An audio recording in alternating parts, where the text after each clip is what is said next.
And then we wait, and then we're live! Good afternoon, ladies and menfolk. Welcome to episode 56 of Word Ninjas Live. I am Charles, your instigator of literary productivity, and joining me is our regular co-host, Will, Hello. and our special guest, the authoress, Heather Hutsell. Hello. We have a bit of a short crew this week due to various reasons. Everyone has their own alibis as to why they're not here today, but we are still going to do a show with very entertaining peoples.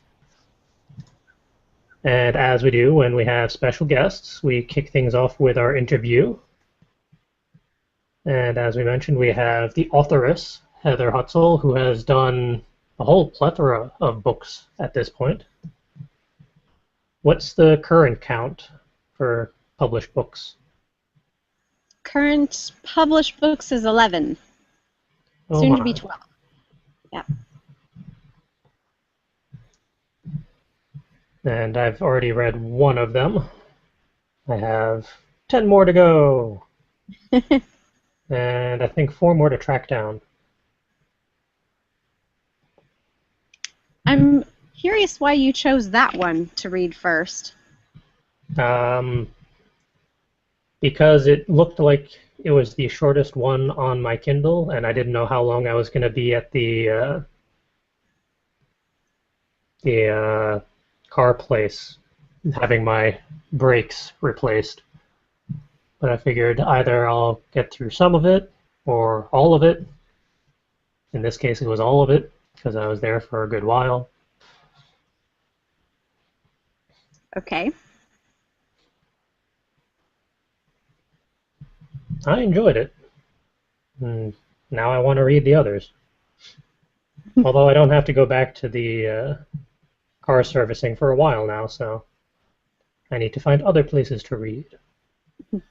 Well, I have to say that was probably the most risque one that you could have chosen to read. So they're a little tamer from here on out so far. So, okay. Well, I always like to start things off with a bang when I can, so.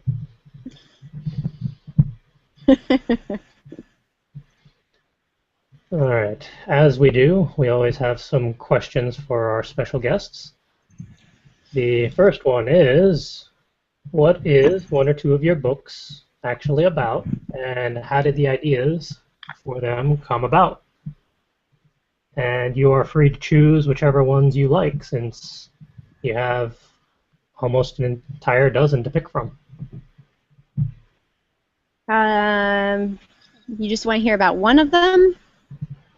I figure maybe one of the duologies and maybe one of the standalones. Okay. As far as one of the standalones, I have a dystopian future cautionary tale. It's called The Quad, which takes place in the not-too-distant future of what has become of the United States. That one was kind of... it started off with a dream that I had, and that just wouldn't leave me alone, so I decided to write it out as the first scene, and the next thing I knew, I had 400-some pages of a book. But it ended up turning into like my anger management for a bunch of the political things that were happening 2 years ago. A lot of the, the war on women sort of things that were happening, and being a young woman, that is sort of important to me. But it actually ended up turning out to be a pretty good book, and a lot of the people who have read it so far really enjoyed it, as far as you can enjoy something like that. So that's one of them. I have a steampunk mystery series going at the moment that started out just as a one-story kind of thing, and I have a lot of issues with problems in this world, and in this case, I guess I had read one too many articles on child abuse and animal cruelty. So I thought, well, hey, if I can only do so much as one person where these things are concerned. So I'm going to be a vigilante in one of my own books and go and kill off all the people that are doing these things. So I set it in alternate Victorian England, and it just kind of went from there. And that ended up turning into this soon-to-be 8-book series. It was supposed to only be one book, and then I started getting more ideas and more ideas and more ideas, but the problem was they were all prior to where this book started, so now I'm writing the series backwards and from different characters' points of view. So it's interesting and crazy, but I'm enjoying it. So going through the storyline backwards, does that mean you're secretly a Time Lord? Could be. I have something to say about time travel and all that, but I'll wait till you get to one of your later questions to go into that. Okay. If that's okay. Yeah.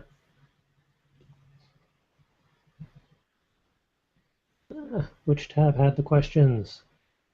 There we go. I have a half dozen tabs open for all the other links in the show, and I keep flipping back and forth between them. Let's see. We also have how smooth is your process from I have a story idea all the way to it's published. I would say in that entire process, the smoothest part for me is the actual writing of the story, the first draft, if you will.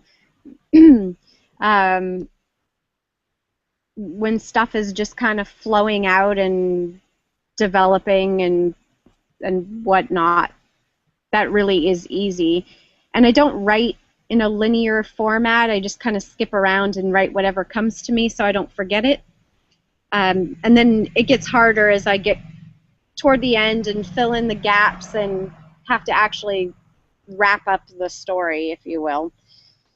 Even if I already have the ending and I have to, finish it and make it a complete piece.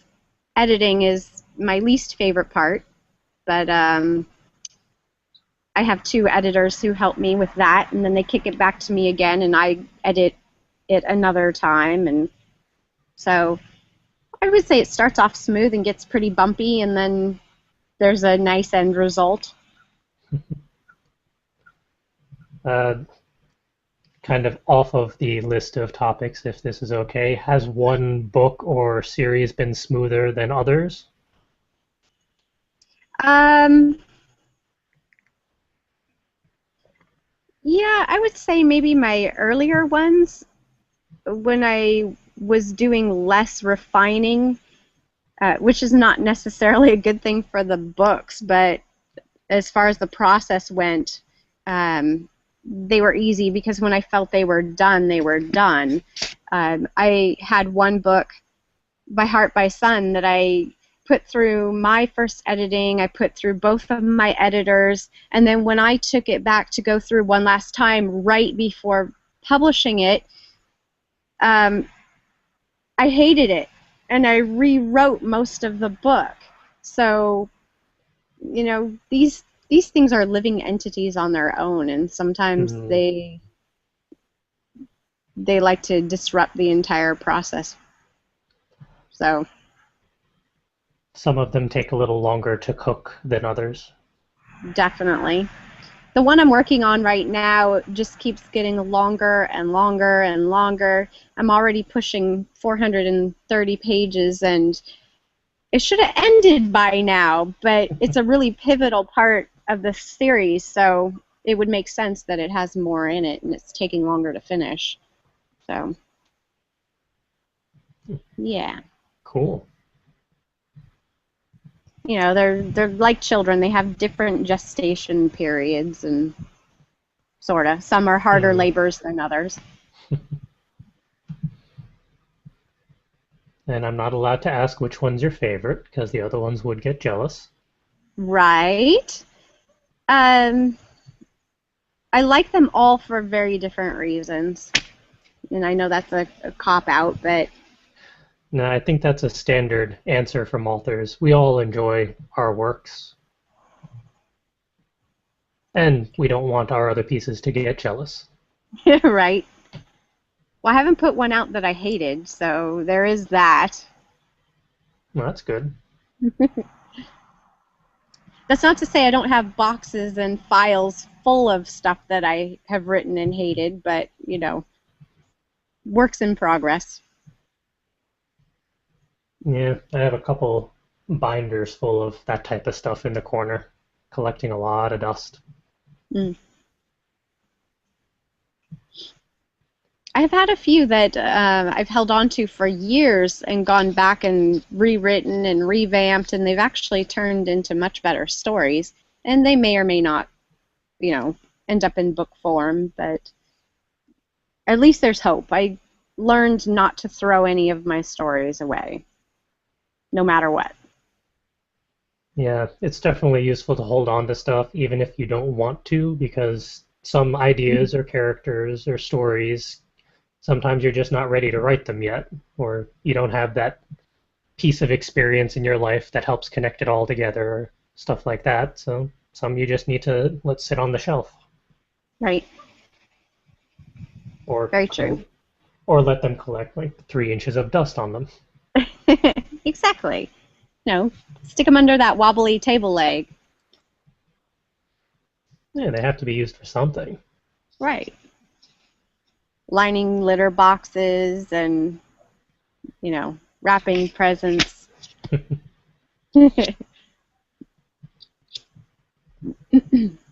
Let's see. Were there some memorable milestones along the way to any of your stories, like the first finished draft, or any surprise revisions or alterations to certain ones along the way? Well, there was the one surprise revision that I mentioned a moment Hmm. ago. Um, I don't usually, I can only think of one instance where I actually wrote a complete first draft, beginning to end, and that was for a book called The Intertwinning. It was my first NaNoWriMo experience, so, you know, you had to have your draft finished. Hmm. Otherwise, I'll just plow through and write and rewrite along the way. But every published book has reached a point at some point where I realize, okay, this is actually going to end, it's actually going to be finished, and I put all other writing aside and I won't work on any of my other stuff until that book is completed and in print. And I just reached that point with the one I'm working on now about a month and a half, 2 months ago. So I'm Hooray. I'm sort of itching to get it done now because I have all these other books that are like, oh, what about us? You know, so that's the biggest milestone, and fortunately, it happens with every book. So that's my point of hope. Like, oh, this is gonna go somewhere. It's gonna be done. So Hooray. yes, I love that. I have trouble finding that milestone in my stories. Usually it's instead of a milestone, it's, well, what if you changed an entire character or plot point and then it changes everything else? Yeah, And then, I do occasionally have a character show up, maybe a lesser character that suddenly decides I want to be in this story a little bit more. And um, the one I'm working on right now, as part of a Kickstarter thing with a different book, I had promised certain backers that I would include a cameo of a character in their name and likeness or someone of their choice within reason. And this kind gentleman chose to have his wife put in one of my books. I thought, oh yeah, I can stick her in here in this one. Why not? And the next thing I knew, she kept showing up and showing up and showing up, and now she has her own book, or she will have her own book in the series before it's done. They're sneaky, those characters. sounds like that person definitely got his money's worth. Yeah. Yep. And he should be finding out about that any time now because I wrote it to him in a note through snail mail. So that'll be a surprise. Nice. Yeah. Let's see. Ooh, getting into some non-writing questions. Do you pull any skills or experiences from being an actress when you're writing, or vice versa? Um, yeah, in a way, since I see my stories playing through my head like movies, I suppose that that experience does kind of help with that. Um, I could cast every story I've ever written with a real live human being. Well, some of them are not alive, but you get the point. Mm. And on the flip side, dialogue is so easy for me to write, and I have this thing with being able to get into my character's head. So when I'm doing any kind of acting, if I've given any sort of background or anything outside of you're just extra number whatever in the Revolutionary War, then I can kind of play with that and build more of a solid character, even if all I'm doing is just, cheering at a rally before the Boston Tea Party. So I would say they both play on each other a little bit.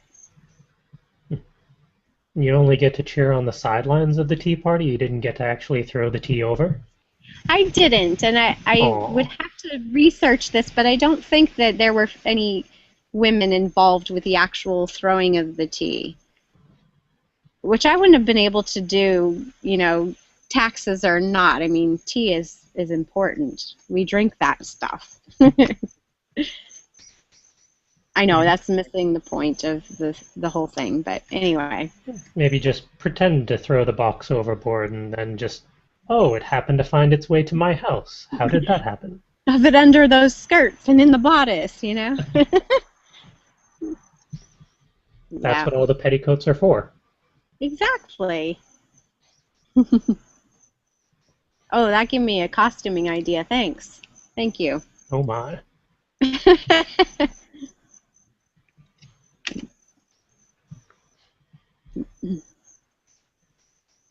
Oh, that conveniently ties into the next question. What's one Okay. of what's one of your favorite dresses or piece of clothing that you've designed? I have a couple favorites. Uh, one of them, I wouldn't say it's as much a favorite anymore, so much as it's more of an iconic image. Um, but back when I first got into the whole steampunk thing, I would say 2008-ish, I had just left the San Diego Comic-Con and had my first introduction to Doctor Who. And I thought, oh, time travel, I got to get in on this. Anyway, so I'm thinking, what can I make that's steampunk but ties into time travel? So I figure, well, I'll take this a step further. And if you can travel through time, why can't you just jump through time? So I decided to build a Victorian gown. If you're going to be jumping from anywhere, it's got to be made out of a parachute. So I built this gown, and I do actually have a picture of it for you. I will find it. Let's see if I can do this for you. You see that? Yep. Oh my. So it's a military parachute, and it has 25 pocket watches on it to represent different times, and a whole slew of different buttons down the back to represent different eras of time. I don't know if you can see any of these. I can't. There's the back. Oh my. And then up close are the bodice. That must have taken a little while to put together. It took a while to get all the pieces, more than actually building it. Aside from the fact that the pattern was terrible and I ended up throwing it out partway through construction. So Anyway, that dress is currently in a museum up in Rutherford, New Jersey, for the alternate reality exhibit at the Meadowland Museum. Nice. So, anyway, I decided to show you that one because a lot of people have seen that one in person and online, so it's one of my dad's favorites. So I figured I should show you that one. Did you just happen to have the parachute on hand, or did that take a bit of doing to track down? I found it on eBay. Hmm. Like I find a lot of my materials. A lot of the watches were also from there, and they're all very specific and specially chosen. So, you know, there's a lot of thought that goes into the costuming that I do. One of my other favorites, though, I will mention, is another Victorian gown made out of 300 different ties, neckties. So that was fun. That would have probably taken a lot of patience to put them all together. It did. But once I got the pieces together, they were easy. They were rectangles, about so big. Once I got them stitched into like just big sheets of fabric, the actual construction time only took 2 days for the skirt and 3 for the top. So that was lucky. Impressive. So I've learned a few tricks.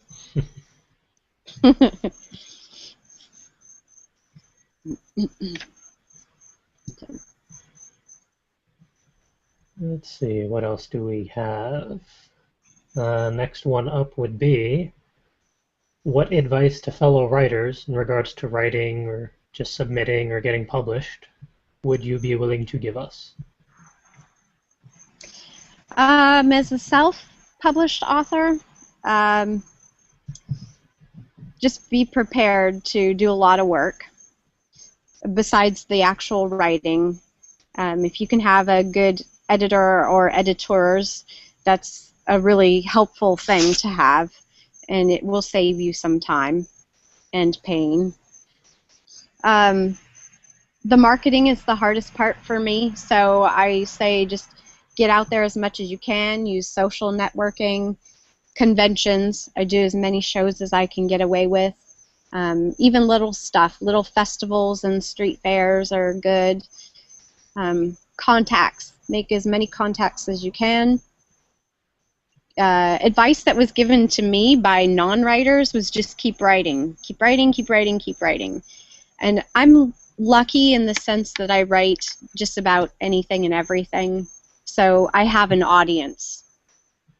Somebody out there is going to like what I write, so it's just a matter of having them find me and vice versa. And of course, if you really want to do it, you're going to find a way to do it. I've had so many people tell me, oh, I've always wanted to write a book. Well, if you've always wanted to, then why aren't you doing it? I don't get that. I just don't have the time. How am I going to find time to write? Right, and that's what NaNoWriMo is for. So actually, that's one thing I do tell people when I do writing workshops is, if time is a factor, try that. And you don't have to do it during November when the actual program is running.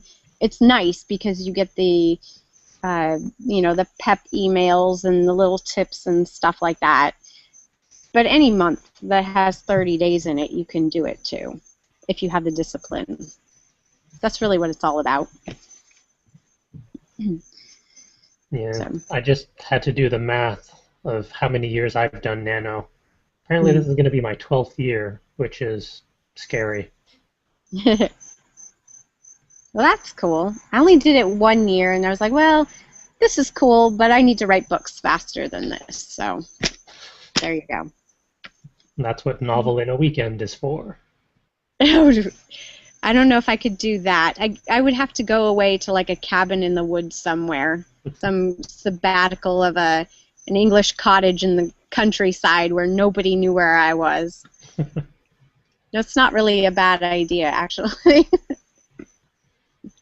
Yeah, I've toyed with the idea from time to time of just like renting out a cabin or campsite and maybe a half dozen writers. We can just gather there for a week or so and do nothing but write. That would be a great idea. Yeah. I do also tell aspiring writers that they're more than welcome to contact me. They can email me or, you know, find me on Facebook or wherever. I'm all over the internet. And just ask questions. I'm not really in a position to read or edit anybody's work at the moment, but I'm more than happy to answer questions. So there is that. I'm not And unreachable like a lot of writers. and I know in our show notes we have a link to your author website, where your books are on your website, and a link to your author Facebook page if people want to track you down that way. Mm-hmm.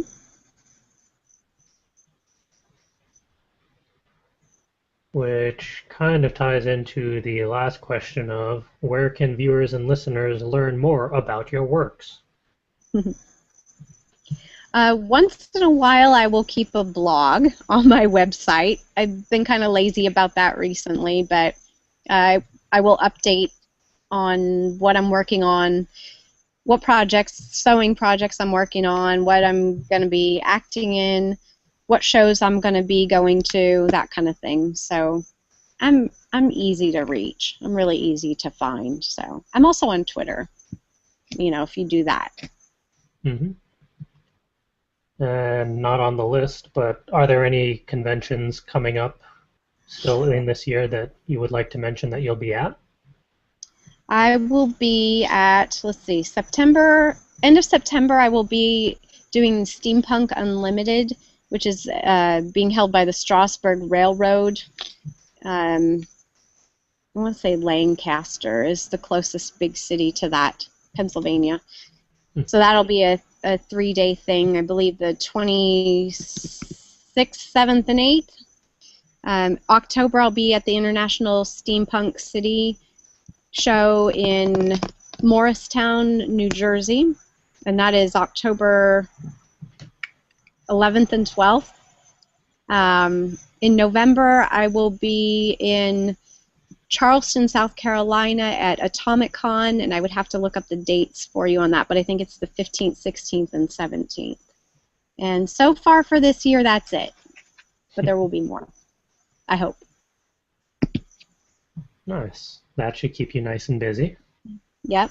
I'm also hoping to start doing little mini book signing tours, so if anybody knows of little independent bookstores in their area, please email me about them, and I will see what I can do about contacting the powers that be and maybe making an appearance in hometowns.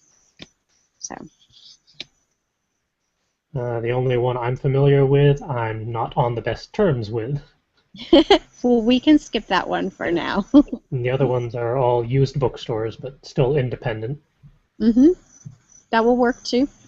Those are the ones that are in like little renovated houses where you can barely walk through the aisles. Yep. Those are the best.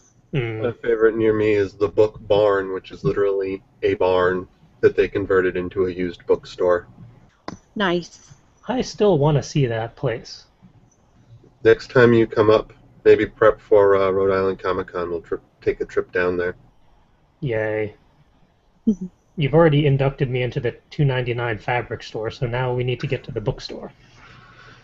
Of course, we'll have to visit both locations for the Book Barn. They got so big they had to buy out other property down the street just to have enough room for all the used books.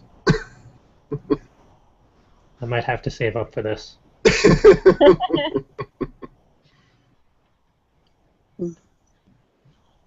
There was a bookstore, I don't know if it's still there, but it was in downtown Salem, Massachusetts.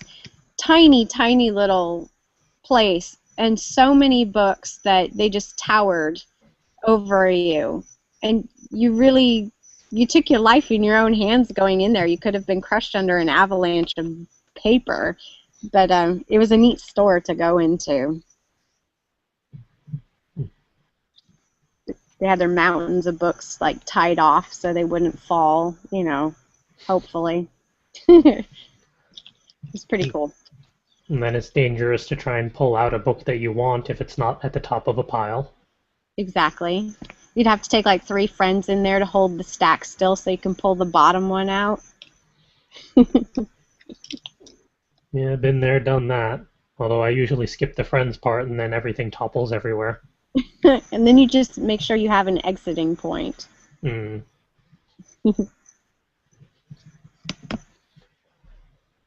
Well, those are all the questions that I conveniently had on hand. I don't know if Will has any he'd like to toss in as curveballs or not.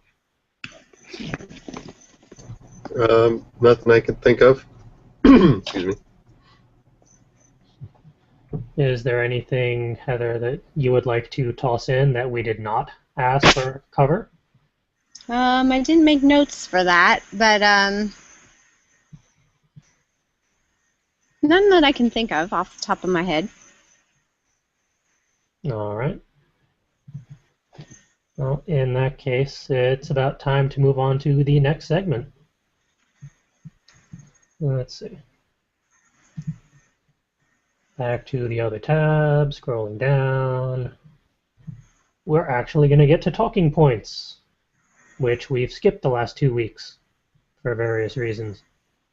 So we only have the 2 talking points. One of them is a little outdated now, but still somewhat relevant. The first one would be, how do writers use punctuation to vary their style, customize character personalities, and regulate the flow of dialogue? This one was from me because I read an article about John Scalzi and how he tends to take a different challenge every time he writes a book, and this one was he was not going to use semicolons, which apparently he really enjoys doing. And made me think of how I tend to be a little judicious with just commas. I'm a big fan of commas. It would be very difficult not to use them. I would probably cry. But I was curious how other people on the show utilize punctuation and grammar and phrasings, or how aware they are of what styles they use.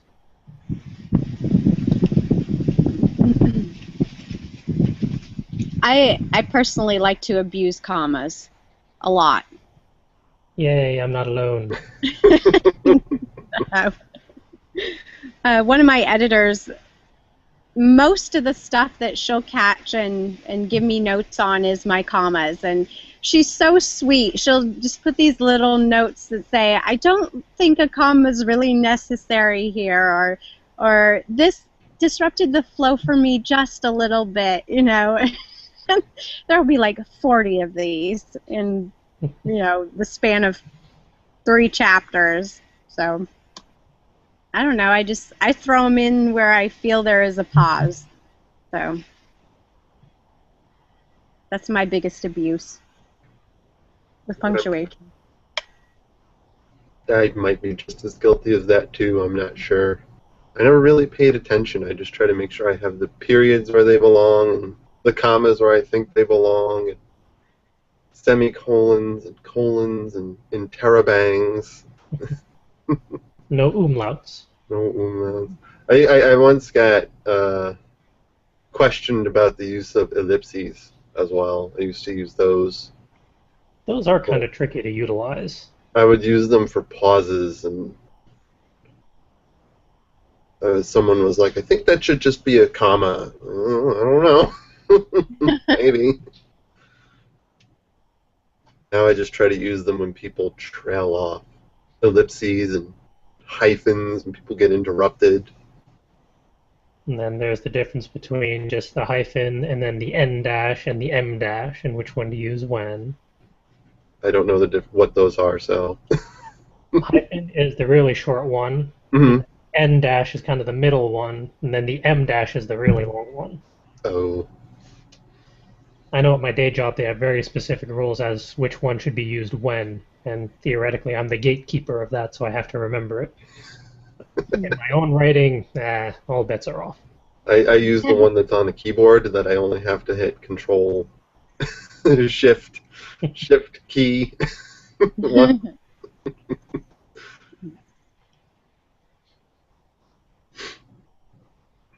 I would have to say I have become progressively more guilty of using the longer dash, and not the ellipsis so much anymore. But sometimes you need it. There's no other way around it. It's especially fun if you can fit some dashes, an ellipsis, maybe a semicolon, all in the same sentence. Yeah. Shifting from the sun, please hold. Mm-hmm. Calvin just messaged me on Skype. He wishes he was here right now so he could talk about his favorite punctuation mark. The walk-in comma. I wish he has a comparison here of the standard comma, the Oxford comma, and the walk-in comma. The standard comma is, Bob, comma, Sue and Greg, question mark, they came to my house. The Oxford comma is, as we know, Bob, comma, Sue, comma, and Greg, they came to my house.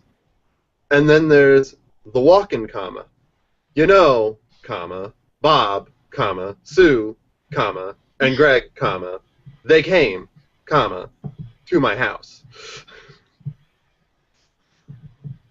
So I threw that up there for him since he was complaining. There you go, Calvin. I didn't even get the reference until you finally started with that last bit. It would be read something like, I'm not sure how good my impersonating skills are, but Bob, Sue, and Greg, they came to my house. It's supposed not to be confused with a Shatner comma. Oh, God. Yeah, Shatner has his own punctuation.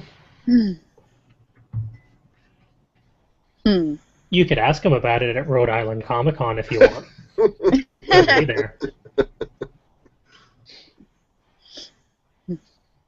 How would that be for an interview? We only have the one question. We just need 30 seconds of his time.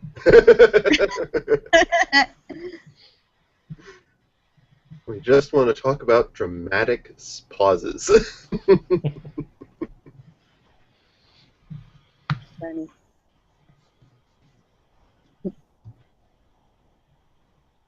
Yeah, I've never really played around with punctuation that much with my personal writing. It's mostly just been for my day job, and that's relatively technical, so it's pretty straightforward.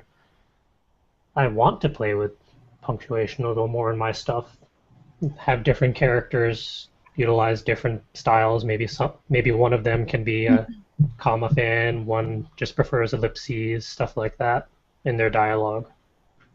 I was half tempted at one point to have one of my characters never use contractions. And then I was like, no, that's really complicated to write out and read, and nobody, because it takes place in a modern setting, nobody really talks that way. He would use contractions like most people would, so... Unless it's NaNoWriMo season.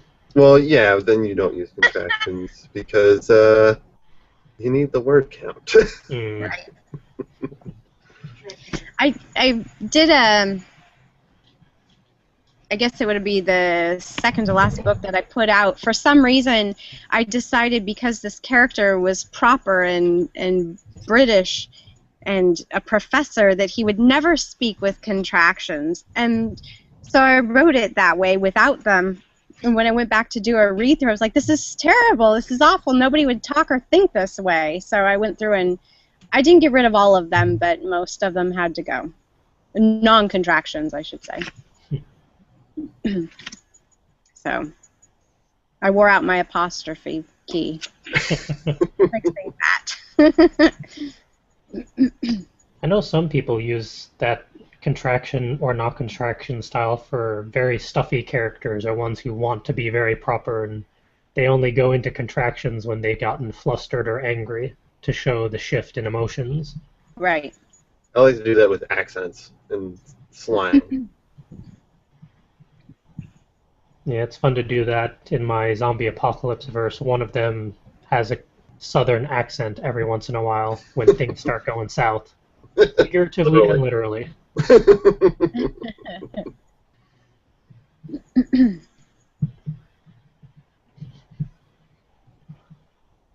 And for all our viewers and listeners out there, what punctuations do you utilize and have fun with? Or what are your pet peeves when it comes to punctuation usage and consistency?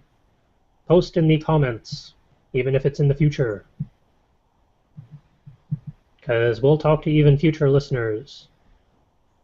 We're good with future time travel. It's when we go retroactive that things get a little fuzzy.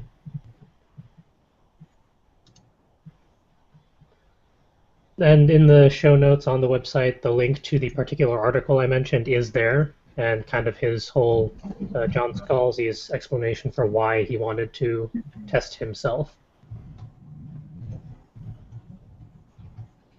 Let's see. The other talking point for today is in the vein of a Throwback Thursday that's become a pretty growing trend I've seen, or just like the 1 year later style. Has anyone ever gone over older works to see how you've progressed since then, or taken old works and then tried to revamp them? How do you track your progress and growth as an author or just creative person in general over time?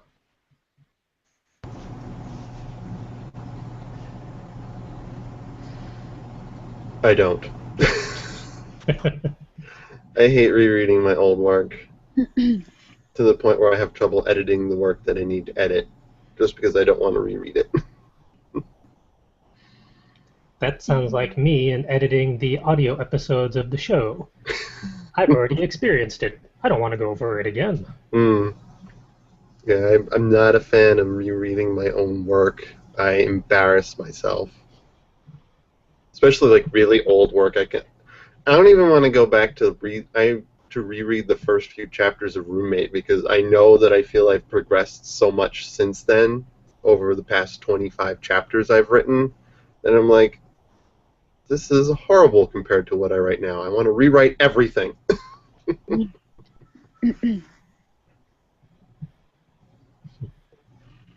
actually love going back and reading my old stuff. And yes, it's horrible. It's absolutely wretched, especially the romance phase I went through in my late teens and early 20s. Really bad. But the stories are still good. So I know there's always something salvageable, or at least something I can steal to put in something else. So anytime I finish a book and publish it, my next step is to go through and reread stuff I've already written, whether it's old or semi-recent or whatever, until I suddenly get hit with, okay, this is what I'm going to work on next. Earlier in the year, I actually did a little exercise where every day that I could sit down and write on it, and I think I got through about 20 days in a row, I would use a different color in the text. So I could just compare and see, like if I changed a word or added a sentence, I would use that color of the day. And it actually was really interesting to see what sort of progress I made and how many times I went back and changed stuff just in that 20-day span. So, yeah, I like to go back and reread my horrible stuff to improve on it. Always improving. Yeah, I've done that once or twice with my zombie apocalypse verse that has like 20 different alternate reality possibilities for it, because I always come up with, well, what if I did it this way?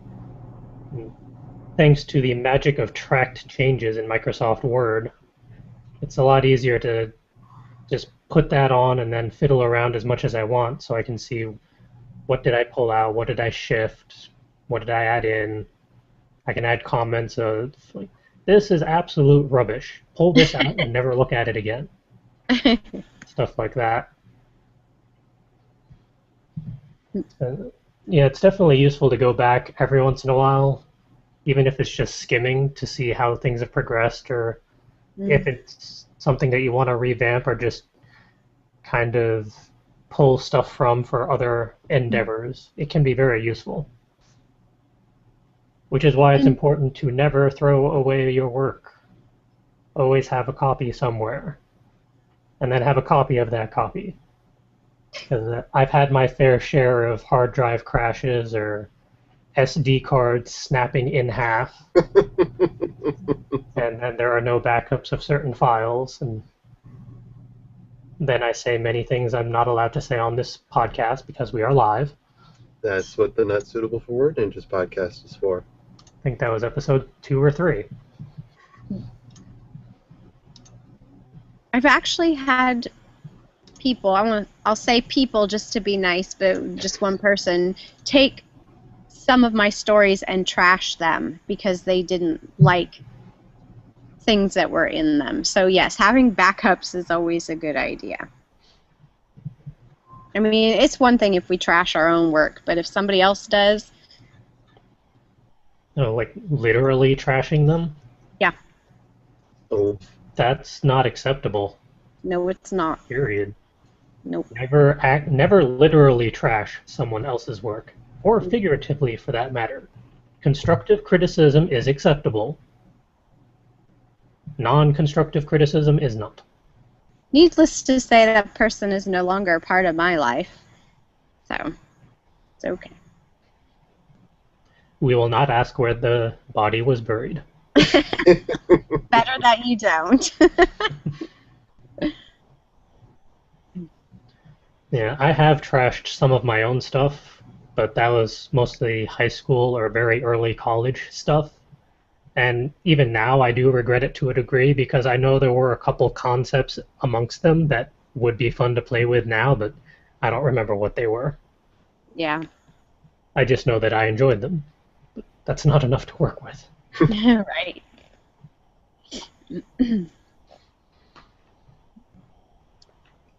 Yeah. It's bad enough, if I'm working on something now. This is why I write everything by hand first and then type it, even though I would, I still run the risk of losing edits and additions, but once in a great while, I'll have a computer freeze and I will lose one page, just one page or one paragraph. And it's like, ah! I mean, I can't think of many things that are worse than that. You may as well cut off an arm or a leg because you can't replace it. Or if you do, it's not going to be what it was. So. Yeah, even if you're working on a document and it doesn't save properly for whatever reason and you lose a page, there's no Right. getting that specific page back. Even if you rewrite it, it's going to be a little bit different. Right. Sometimes for the better, but still. Yeah, but you don't feel that way.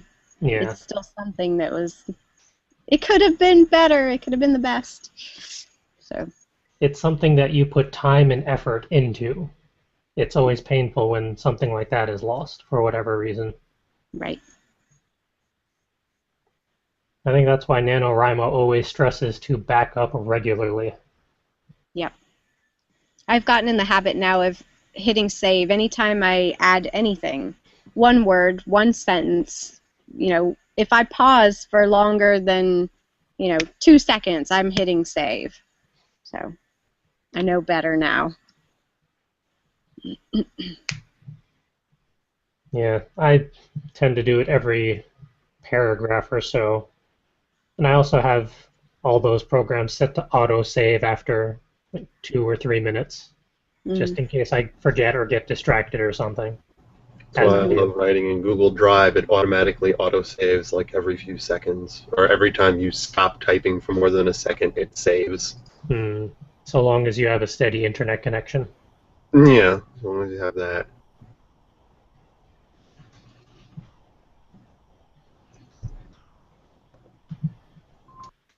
I think that is why we have all of our show notes in Google Drive. That way everything is saved no matter what. And so all of us can contribute to it. The only danger in that is if someone happens to copy and paste, but instead cut and paste without realizing it, bad things happen. Sorry. I've done that a couple times. Yeah, I've done that too. I think I had a whole answer to one of your talking point questions once, and I wanted to share it with someone else, and I cut and pasted, and then went back and was like, "Where's my answer?"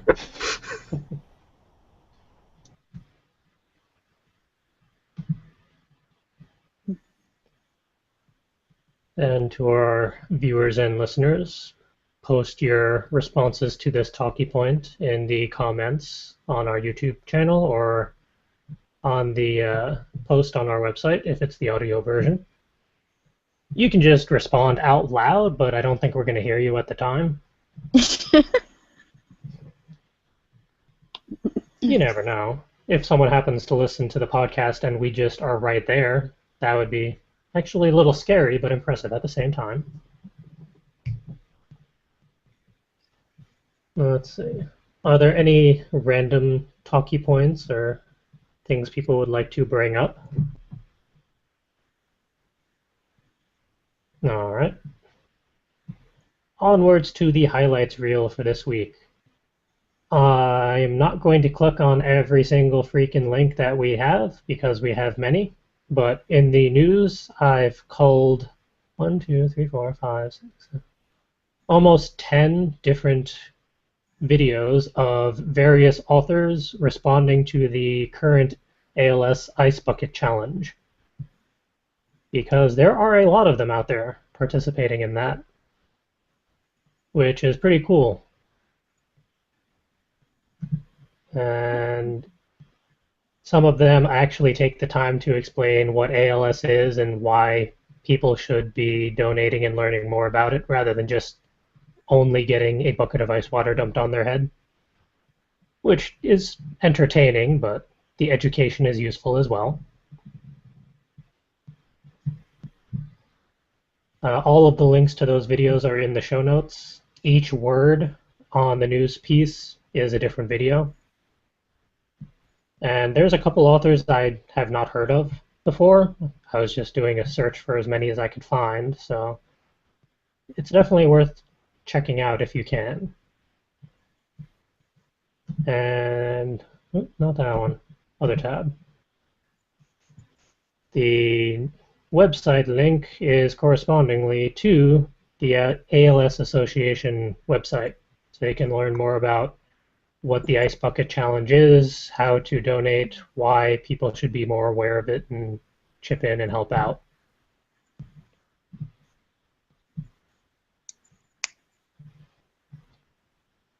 I have not, no, I was going to say I haven't actually heard of any of my friends doing the ALS Challenge, but now that I think about it, I do.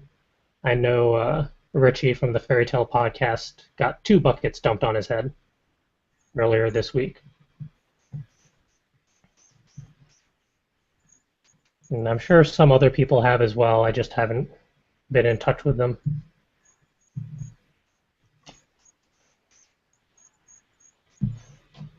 We don't even have an ice tray at the moment, so it's not going to be happening here.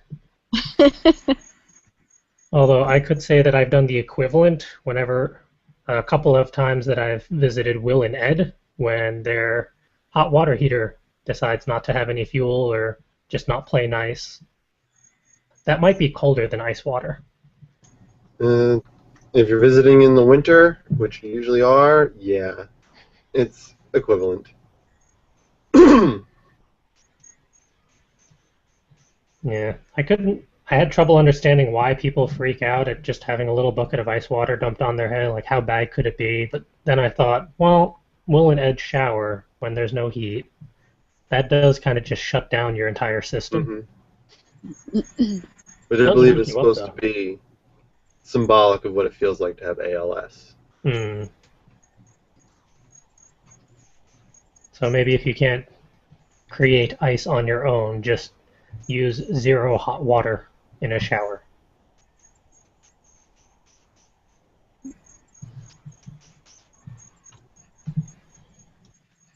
We don't have any other highlights for the highlight reel this week, mainly because we have a lot of video links this time around. Definitely go check out the links, be entertained by some of the authors out there having their children dump ice water on their heads.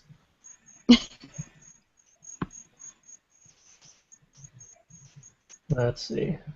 Next up is the Muse Food section. It's time for creative prompts.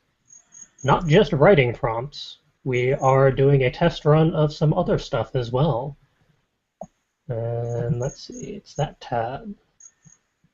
So now I'm going to toss it over onto screen.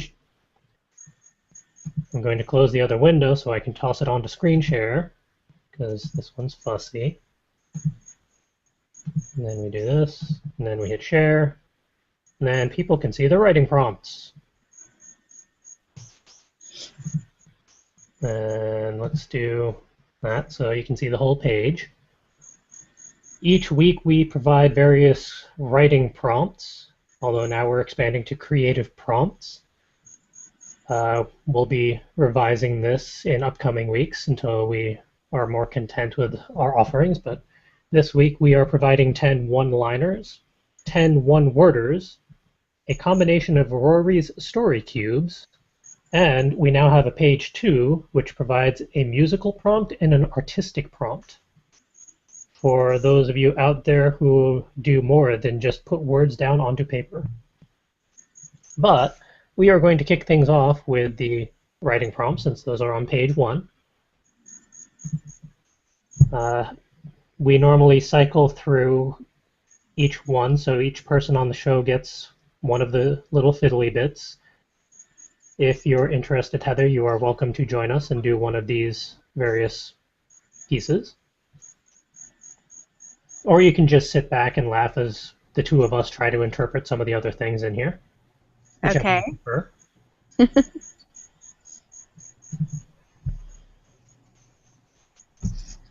Will, which ones would you like? I'll start off with the one-liners. Okie dokie.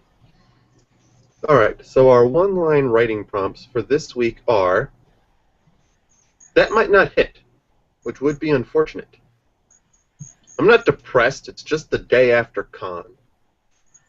How did you get banished from another library? We're moving Amsterdam next week." I have to ask, is there a typo in there, or is that literally "we're moving Amsterdam next week"? Yes. Okay, just wanted to make sure. "Speaking of carnivorous plants trying to have us for dinner, how about you open the door next time? I am not paying extra for singing mirrors. Shower fog always makes them go off key. Look up at the sky, which technically doesn't exist according to the latest religious proclamations. My fangs are sharper than yours. And don't speak ancient Kandarian in front of the books." Yeah, it's best not to speak ancient Kandarian in general. Bad things happen.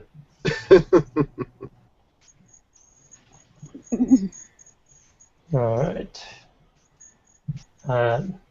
Heather, would you like to take the one-word writing prompts, or shall I? Go ahead. All right. Our one-word writing prompts for this week are headquarters, wings, animatronic, doorstop, chartreuse, which better be spelled right because I forgot to double-check beforehand, because that's me, carpet, penny, worthless, pauper, and lure.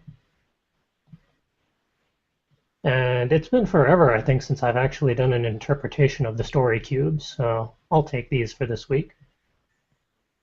The 9 cubes, as I interpret them for this week, are a person jumping off a relatively small step, a word bubble, a keyhole, what looks kind of like a sheriff's badge, although I think it has a couple extra points on it, a lock with a keyhole, a falling star, the lower half of someone's body kicking a ball, a walking cane, and what I think are stairs leading down into a cellar. That one is kind of hard to figure out. But those are the story cubes for this week. And, wrong window. Scrolling down to page 2, we are now providing or testing out some musical prompts and artistic prompts. So for listeners who don't have a video stream in the future, we are going to try and provide a couple notes to a musical piece, and then you're welcome to add on to it. And then we're going to test out just a space where you can sketch and draw whatever you like with a specific prompt to kind of guide you along. This time round is going to be a faded memory. And you are welcome to make of those what you will. For the listeners who can't see this, is there a way to share those musical notes? Like tell them what they are, what keys they are, and whatnot? It's in the standard treble clef. There's no time signature. It's been a long time since I've played with tablature. Let's see. I want to say, yeah, quarter note D, 16th note D, 16th note D, 16th note E, 16th note G, quarter note G. And you're welcome to put those into whatever time signature you like. We just use the treble clef because that's the one I'm familiar with. If you want to do bass clef, hopefully you know the conversion for that. I used to know the conversion for that ages and ages ago, about 4 lifetimes ago, but that was back in high school. I've blocked out high school for a reason. Once was enough. Yes. Oh, yes. But yeah, I thought it would be interesting to try and expand beyond just a couple of writing prompts and a visual prompt, because even on our crew we have artists, we have musicians, although not all of us can read tablature or remember what the tablature means. But we also have a lot of creative people listening and watching, so I'm going to try and provide a few more options for people out there, as we do. And if you do happen to test out any of these prompts, we would like to hear about it. And if it's a story or a musical piece, send us a copy, or even if it's a sketch, send us an email. The email address is wordninja@fcwriters.com. We do like to hear of how people have utilized these prompts. And as we've said on various occasions, we really would like to do a live reading of a submission one of these days. And guess what? It's one of those days, because we got a submission. I forgot to touch base with him as to which writing prompt specifically he based it off of, but I presume it was some of the one-liners or one-worders at the time. Maybe the Rory story cubes. I'll have to find out. Just to backtrack, Calvin just got to me. Those are 8th notes, not 16th notes. Quarter. Oh yeah, because I didn't put the extra bar. So quarter note, 8th, 8th, 8th, 8th, quarter. I haven't touched tablature in over a decade.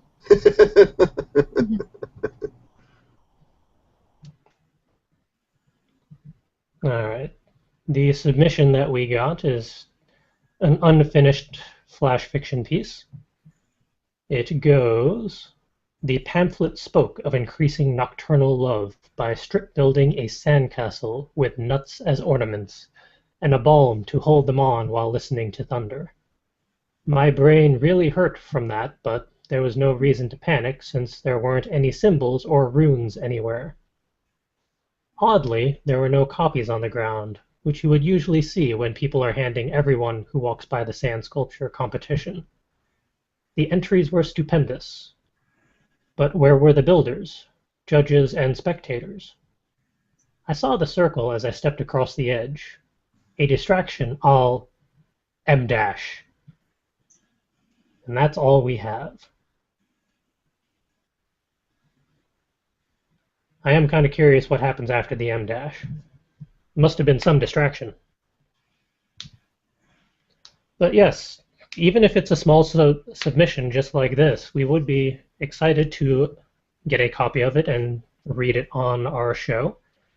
Because I'm curious to see how people take some of these writing prompts and interpret them and have fun with them.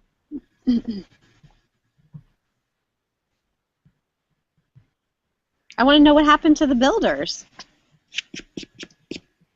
Yeah, it does seem kind of odd if you have a sand sculpture competition. Where are all the people? Hopefully not in the sand sculpture.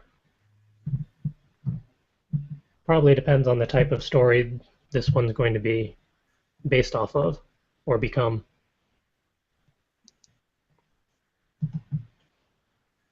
All right, with that, it's time to roll into the goals and aspirations segment, where we talk about our various ongoing creative goals and aspirations and any progress or complications that have arisen since the last time, which have been a couple of weeks now since we've done it.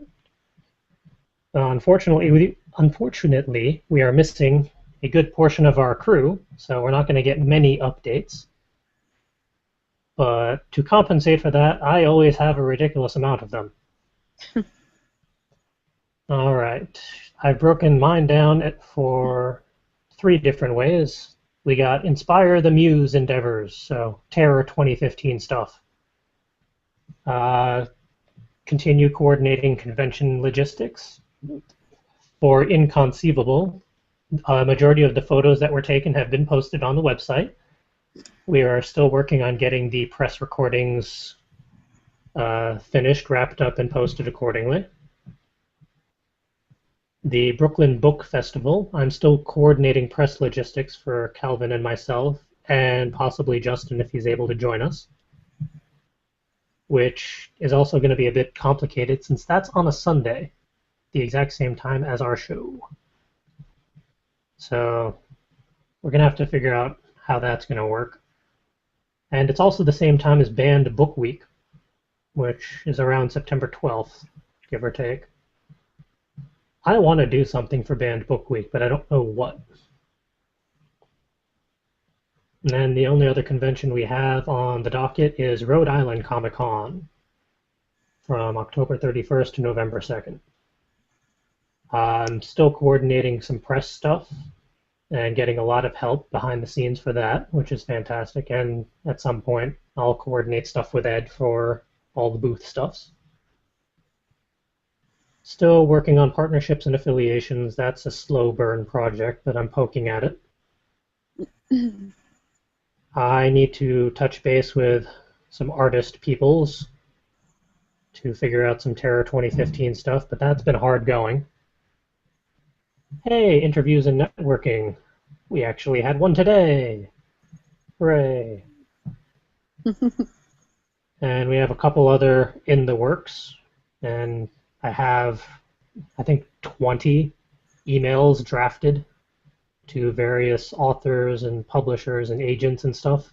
So I need to get on those. As for creative endeavors, I'm still outlining my whole Elemental Mermaids plot bunny. I think that's going to be my nano project for this year, but I want a better outline before November happens. And I've been doing Sketch-A-Day. I've been trying to get back into art because Ed is a bad influence. I've done a sketch almost every day. I skipped yesterday and today and Friday, but most of the week. And of course, reading endeavors. I have hundreds upon thousands upon dozens of books to read. And I obtained a whole slew from Inconceivable, so I think those are going to be on the top of my list for the moment. Nothing new to add to that list, thank God. That's enough to keep me busy. And how has Will fared with his various endeavors of creativity? Well, my list is shorter, I but would hope so. in no particular order. I'm realizing here that they are not really in any order, but whatever. I have to record more gameplay. I was actually thinking of. I've discovered that when I start a new game, and I now have several new games to start, I am entertaining, I suppose, in my reactions to the games. I tried a little bit of Bioshock and was being laughed at how dark and creepy the game is in the beginning of the game. Right at the beginning, when they told me to Yeah. leave the beryllium sphere and start walking around with monsters out there, I was basically sitting here going, "Do I have to? Can I just stay in the beryllium sphere and not go where the murderous creatures are? What No? could go wrong? Oh, okay. Oh wait, now I have to inject my body with this weird substance? Uh, yeah, sure, okay. Why not? What could be the worst that could happen?" So I may start doing that. Let's see. I have write for myself, trying to break the writer's block, and I'm finding it a bit therapeutic just to write little things that I want to write just for me. And I don't care if anyone sees them or not, or if they like them or they don't like them, because I like them, and that's what matters to me. And in the same vein, work on getting back to writing on Roommate. Hopefully A will lead to B as I work on breaking this plot and figure out why I'm having such trouble with this chapter. Thinking I'm having some conflict with character personalities in a scene or two, so maybe I'll work that out. Always edit together the next Not Suitable for Word Ninjas podcast. There'll be one more for this month, and then we go to a once a month format. You said the 15th of each month, I believe? Yes. Yes, the 15th of each month. And read all my new books, because I picked up a couple new books as well, and I need to actually read them. Because why buy a book and then not read it, CJ? I have no witty retort. No, just a huge stack of unread books. Plural in stacks. 1, 2, 3, 4, 5. That's not a stack, that's a shelf. A shelf is a sideways stack.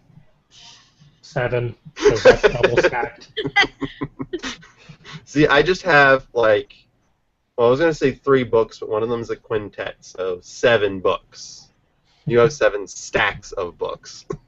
And a lot of those are also multi-books in each book. Good lord.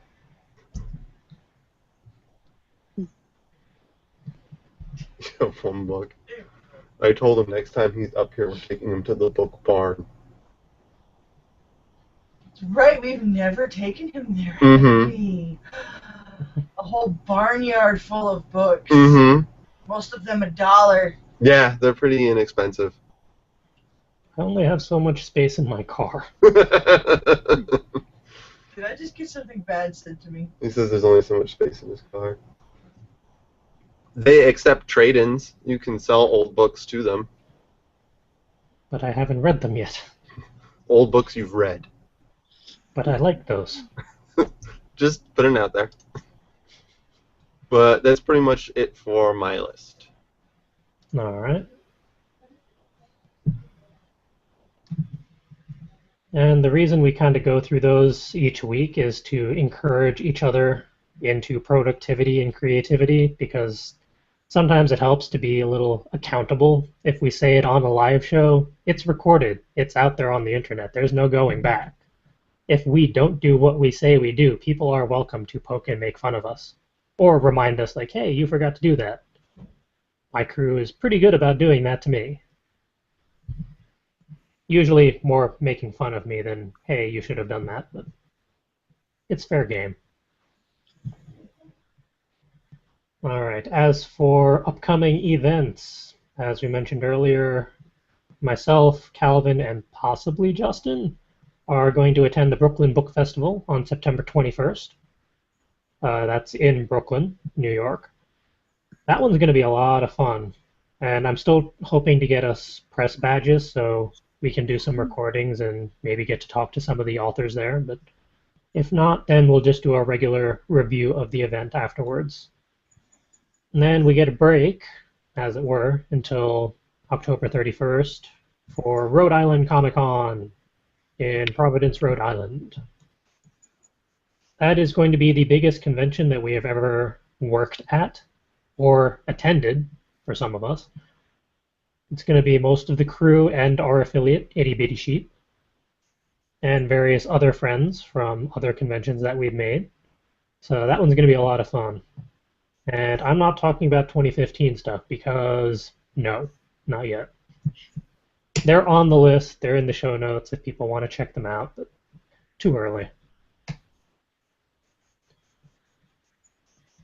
And speaking of other bits that I'm not going to bother going over because there's a lot of them, we are brought to you by many various people's organizations and entertaining or stuff. All the people that we work with or appreciate are in the show notes. It's thanks to them that a lot of the stuff that we do has actually happened. And if we have entertained you in any way, shape, or form, you can show your appreciation by subscribing to our YouTube channel, watching some of our older episodes, posting comments, all that good stuff.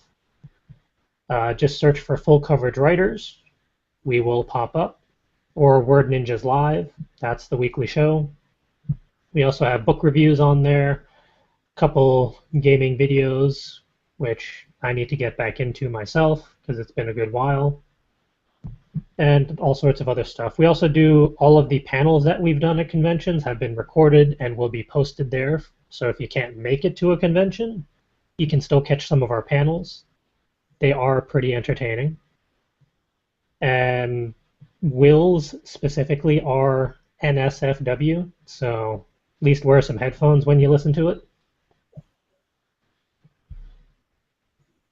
And if you want to support us differently, if you don't have time to watch or listen, we do have the Etsy store, thanks to Ed, which I'm fairly certain better be actually linked on our website by now. Maybe, possibly, perhaps. But we have majority of our sellables on there, all of our button designs, our the booklet that we have on Warping Time. We're working on getting the book up there as well. That one's a little tricky. But yeah. They're also decently priced, considering shipping is involved, but if you want to get a discount on any of our products, the best bet is to make it to one of the conventions we're at because we have a pretty significant discount there. So if you can make it to Rhode Island Comic Con, by all means, do and come say hello. And with that, I think it's about time we wrap up this episode. Which means, oh, wrong tab. It's time to say just who we are and where people can find us on the internet. We can start with our special guest for the episode, Heather. We've mentioned earlier where her links are, but just for posterity at the end of the show, where can people find you and your works? I can be found at heatherhutsell.com. That's HeatherEHutsell.com. I'm also on Facebook. I have an authoress page there. If anybody's interested in my books on Kindle, you can get them through Amazon. For hard copies, I recommend going through my website to get those, and I can sign them for you. And there you go. And where can people find the Will and the Marcus? Yes, Marcus was insistent on getting up here, so now he is up here. But in a way so he's not clambering all over the desk, where he doesn't belong. Say hi! So you can find me typically on my Tumblr page, that is darkom.tumblr.com. DARKHOM. It is a personal blog, and I reblog whatever I want, so it tends to occasionally get not safe for work. You have been warned. If you're just looking for my writing, you can find that at myroommatesastripper.tumblr.com. Again, obviously, not safe for work. And you can also find some stuff at my Sofurry page at darkhome.sofurry.com. You need an account there to view not safe for work stuff. And that's mostly it. As for myself, you can track me down on my zombified Twitter feed at silver_wolf85. I'm trying to revive it at least a day or two per week. It's mostly just whatever I happen to be working on at the time, or being frustrated about trying to revive my art, or lack thereof. I know there's more. I'm gonna try and do it by memory, but oh yeah. You can also find me on the Fairy Tale podcast Monday nights as Mockeroff. They have their own YouTube channel. They're every Monday night, 10 p.m. Eastern Time. And I have a personal Tumblr, fancypantswolf.tumblr.com. I also tend to post just whatever, but for the most part it's safe for work. And I'll tag any NSFW stuff. For everything full coverage writers, which includes the Word Ninjas live show, the Not Suitable for Word Ninjas podcast, and everything else, the website is fcwriters.com. And as we mentioned before, our Etsy store, which does exist, etsy.com/shop/full-coverage-writers. If you are listening to the audio version of this podcast, you can check out our YouTube channel for the video and all of our other stuff. The short link is wnja.us/YouTube, or you can just search for Full Coverage Writers. Our literary Twitter handle is @FCWordNinja. Our literary Tumblr is fcwordninja.tumblr.com. For Facebook, it's facebook.com/fullcoveragewriters. And for anything and everything else, you can just email us. Our email address is wordninja@fcwriters.com. And that wraps up episode 56 of Word Ninjas Live. You can tune in next week for episode 57, where who knows what we'll get up to and talk about. All right, until next time all, see you all next week. Goodbye. Which tab had the questions? There we go. I have a half dozen tabs open for all the other links in the show, and I keep flipping back and forth between them. Let's see. We also have how smooth is your process from I have a story idea all the way to it's published. I would say in that entire process, the smoothest part for me is the actual writing of the story, the first draft, if you will. When stuff is just kind of flowing out and developing and whatnot, that really is easy. And I don't write in a linear format. I just kind of skip around and write whatever comes to me so I don't forget it.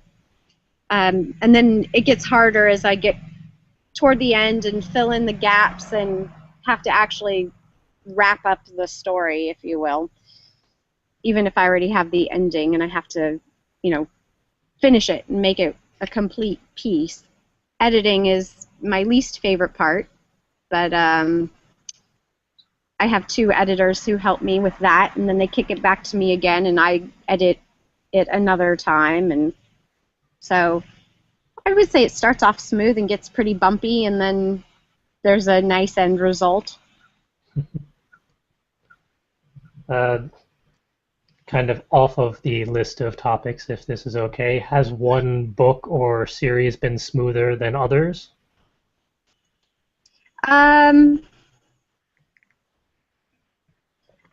Yeah, I would say maybe my earlier ones, when I was doing less refining, which is not necessarily a good thing for the books, but as far as the process went, they were easy because when I felt they were done, they were done. I had one book, By Heart, by... And then we wait, and then we're live! Good afternoon, ladies and menfolk. Welcome to episode 56 of Word Ninjas Live.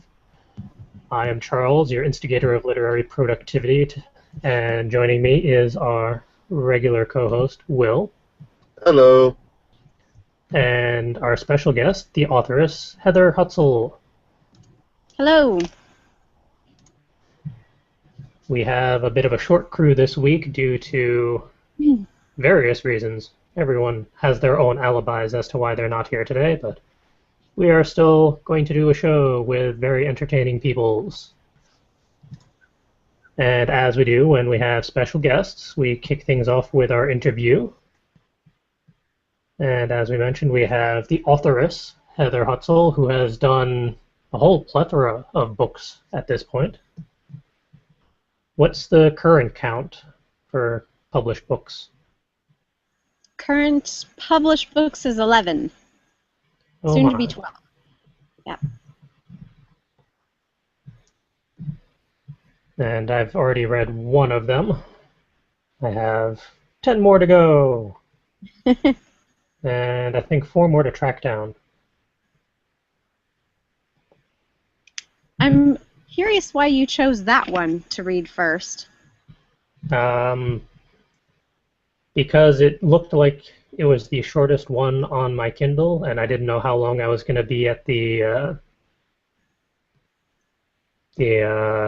car place having my brakes replaced. But I figured either I'll get through some of it or all of it. In this case, it was all of it because I was there for a good while. Okay. I enjoyed it. And now I want to read the others. Although I don't have to go back to the car servicing for a while now, so I need to find other places to read. Well, I have to say that was probably the most risque one that you could have chosen to read. So they're a little tamer from here on out so far. So, okay. Well, I always like to start things off with a bang when I can, so.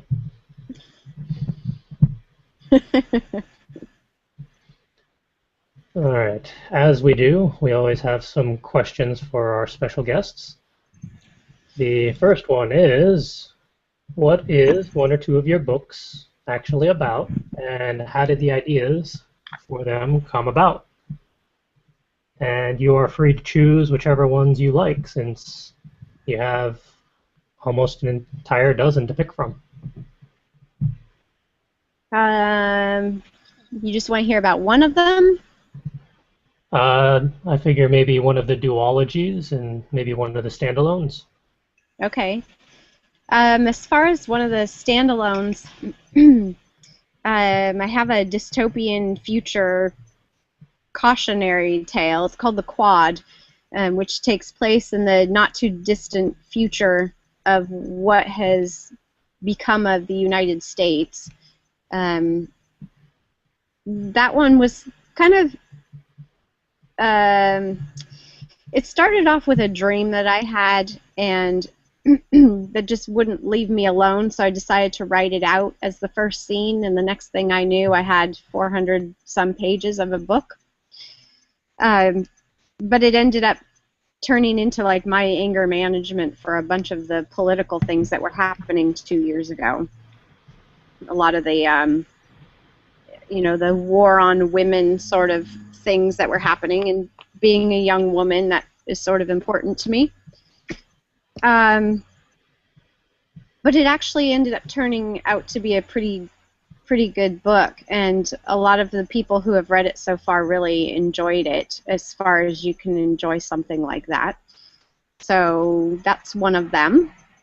I have a steampunk mystery series going at the moment that started out just as a one-story kind of thing, and I have a lot of issues with problems in this world, and in this case, I guess I had read one too many articles on child abuse and animal cruelty, so I thought, well, hey, if I can only do so much as one person where these things are concerned, so I'm going to be a vigilante in one of my own books and go and kill off all the people that are doing these things.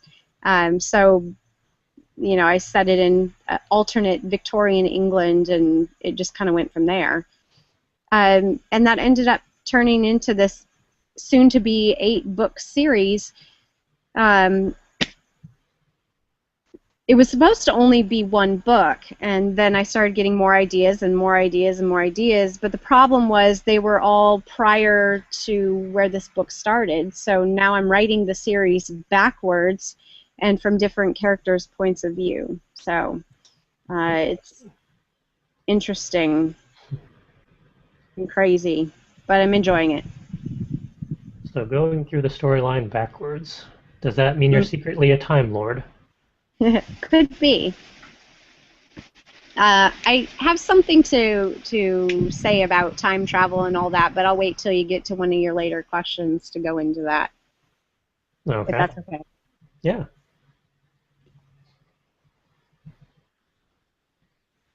My son that I put through my first editing, I put through both of my editors, and then when I took it back to go through one last time right before publishing it, I hated it, and I rewrote most of the book. So, these things are living entities on their own, and sometimes they like to disrupt the entire process. So some of them take a little longer to cook than others. Definitely. The one I'm working on right now just keeps getting longer and longer and longer. I'm already pushing 430 pages, and it should have ended by now, but it's a really pivotal part of the series, so it would make sense that it has more in it, and it's taking longer to finish. So, yeah. Cool. They're like children. They have different gestation periods, and sorta. Some are harder labors than others. And I'm not allowed to ask which one's your favorite, because the other ones would get jealous. Right. I like them all for very different reasons. And I know that's a cop-out, but... No, I think that's a standard answer from authors. We all enjoy our works. And we don't want our other pieces to get jealous. Right. Well, I haven't put one out that I hated, so there is that. Well, that's good.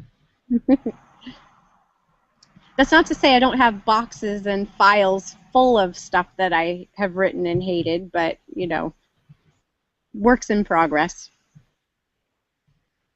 Yeah, I have a couple binders full of that type of stuff in the corner, collecting a lot of dust.